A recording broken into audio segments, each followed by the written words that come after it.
The case study reported is Eliet, a 4-year-old mare.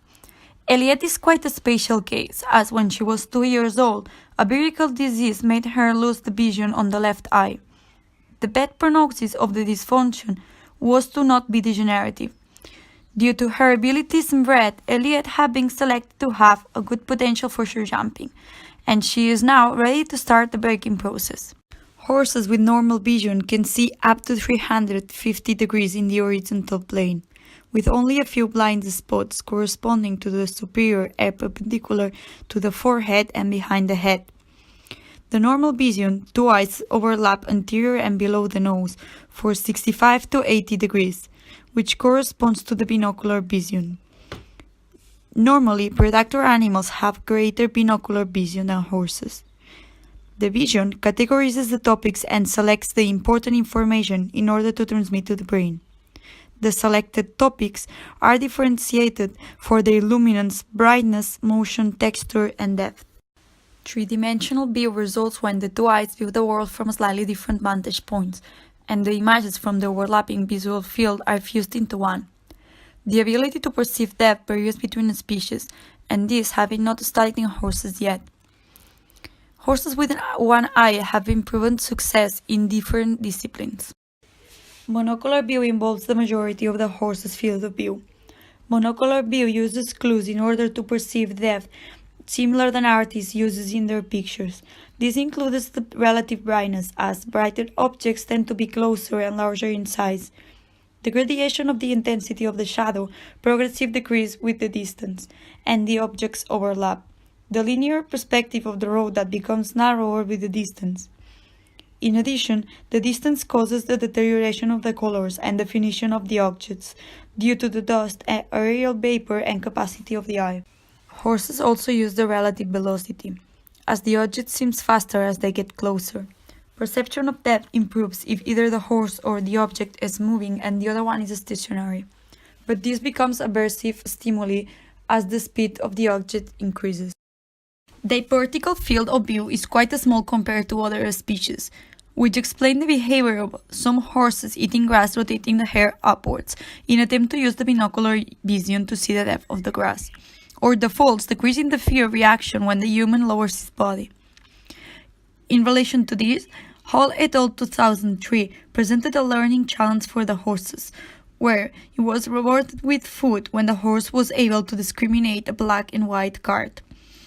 The study proved that when the stimuli was presented in a lower height, the horse had a greater learning capacity. Horses are what is called neophobic, which refers that they fear everything they don't recognize. Therefore, the level of adversive stimulus will depend on their knowledge. In general, they will find adversive the unexpected appearance of a body, higher speed, high magnitude of sound. It could be expected that the reduction of the vision will have an impact on their fear. During the learning procedure, horses use their sense in order to perceive the stimuli and associate them with the response. The reduction of the vision may limit the capacity of learning. Therefore, it is important to apply some methods to facilitate the learning. According to the first principle of the Society of Equine Science 2017, an ethical training should be performed in line with the horse's etiology and cognition. Therefore, the influence of that training have on the horse's welfare should be identified, and it should not be carried on if it's affected. Calmness during training is important for the horse's welfare and for the safety of the riders. In addition, stress may inhibit the learning.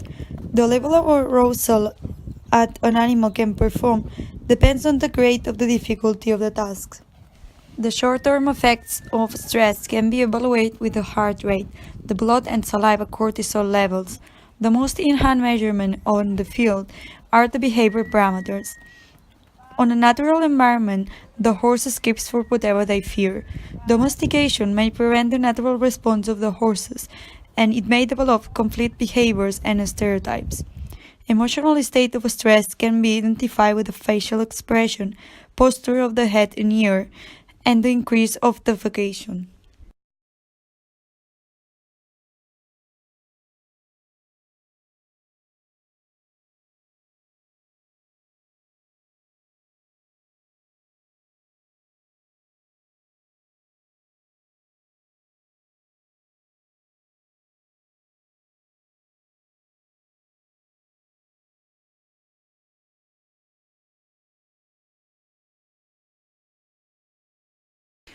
According to the second point of the Society of Equitation Science 2017, the use of the learning theory should be correctly applied during the training.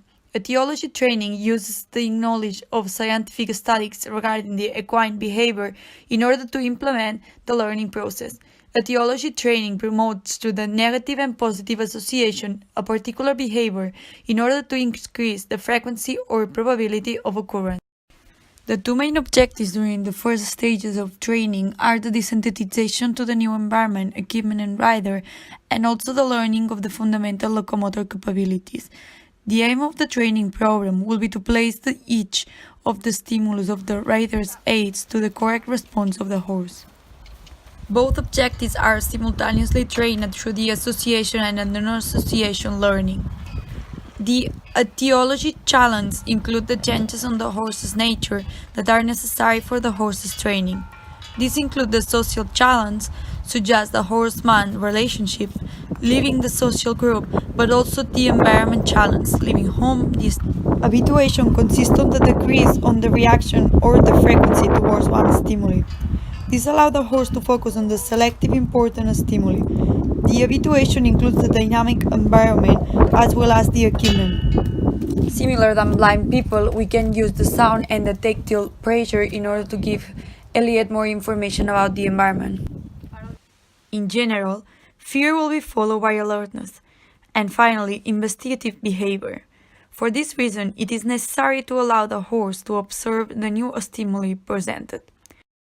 In the case of the equipment, we can allow the horse to observe before placing the equipment. Equine science have identified different pathways or techniques that we can apply to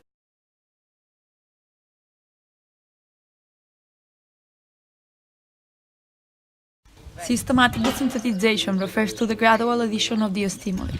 For example, making reference to the equipment, this will be gradually added to the horse, and the pressure of the girth will be progressively increased.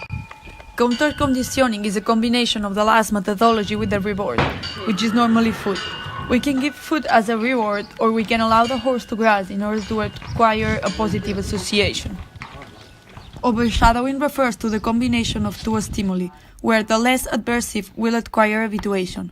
For example, on the first time we put weight on the horse's back, the preparation consists in increasing the noise and the tactile pressure on this area, and also moving the stirrups. This procedure will accomplish a level of habituation, and the rider will cause a less adversive stimuli.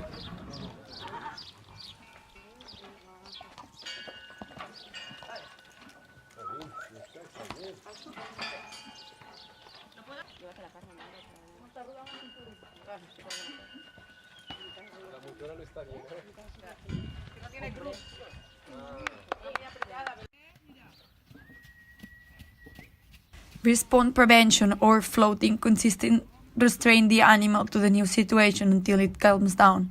For example, when introducing the rider, this will not get off the horse until the horse behaves calm. These methods work similar than the negative reinforcement. Classical conditioning refers to the pairing between stimuli and a response at the first stage of training. The response to the voiced cues need to be perfectly learned and interiorized before the inclusion of the rider. Voiced cues will work then as a secondary reinforcement, which means that they need to be first installed in order to be efficient. Clicker training have similar methodology where the association of an auditory stimuli with different response is normally achieved with food as positive reinforcement. Once the voice cues have been set up, rider can use them as a reinforcement and start the operant conditioning, aiming to the basic locomotor orders. According to the Society of Equine Science, signals should be easy and expecting one response at a time. Voice cues were simplified as trot to accelerate and pass to decelerate. Under natural conditions, horses learn through the pressure of their companions. They also use the same method to establish the social dominance. Natural horsemanship techniques using a round pen are based on mimicking the natural behavior of the horses in order to establish leadership. Parallel techniques make reference to the importance to establish a human as the leadership. It is necessary to avoid displaced by the horse's behavior when training. A similar principle than floating technique, the pressure of the rider's weight should not be removed until the horses show relaxation. The negative reinforcement refers to the addition or removal of the stimuli, which does not require to be painful. The level of adversive or training aid can not be great, as it depends on the level of the habituation to the training aid. For example, the human approach can be the same adversive for an unhandled horse as the whip for a well-trained horse. This highlights the importance of the correct use of the learning technique in order to avoid the habituation of the aid.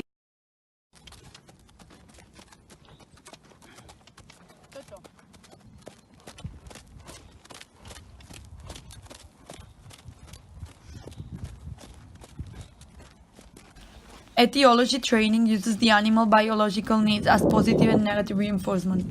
The most commonly reinforcement used are food, comfort, and companionship, while the pressure is used as negative reinforcement. In equitation, the basic locomotor responses can be simplified as accelerate, decelerate, and turn. One way or another, this is accrued to the pressure of the leg and the rein. Positive reinforcement works similar than the negative reinforcement, but in this case, the behavior is rewarded with food or comfort. The combination of the positive and the negative reinforcement seem to have the best learning results. One study performed by Brexton et al. 2016 compared the difference on the behavior and the heart rate using neck scratching or neck padding as a reward after an obstacle course. Even though the difference of the heart rate were not found, this study showed that wither scratching produced more relaxed behavior. The results can be attributed to the similarity of the neck scratching to the natural behavior of the mutual grooming between equines. In other research by McBride et al. 2004 found that massage on this area was able to reduce the heart rate, and horses can even react to the wither scratching with a reciprocal grooming towards the human. On the other hand, during the neck padding, the rider increases the movements and have some similarities with the punishment techniques. Therefore, it can be misinterpreted by the horses and have some adversive effect. In this particular case, vision deficit doesn't seem to have any negative effect other than some adaptations on the management, making sure that eliet is able to observe. In addition, it seems that eliet have developed a dependency and trust towards the human. Ethical implications should be evaluated in the future in order to ensure the welfare during more complex activities.